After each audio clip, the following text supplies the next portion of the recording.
Welcome to the last breakfast. Please enjoy the video. Sign into Roblox using your username and password on the website. Open the left menu and select Avatar Editor to manage your look.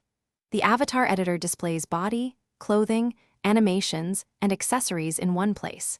Use the left category list to pick body, clothing, or animation sections. Each section shows equipped items and available options for your account. Prepare the items you want to equip before switching to the Equip tab in the editor. Open the catalog to find clothing, accessories, bundles, or body parts you want.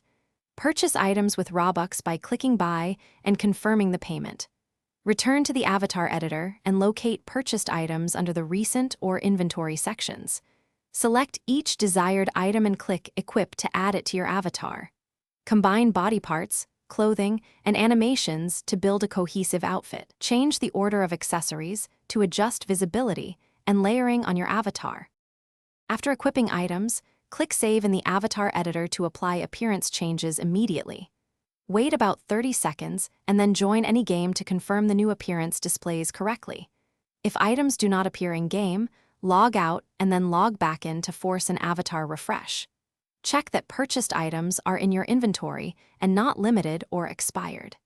If layering issues occur, remove conflicting accessories and re-equip them in a different order. Your saved avatar will now appear across Roblox services. Thanks for watching. If this was helpful, leave a like and consider subscribing. See you next time.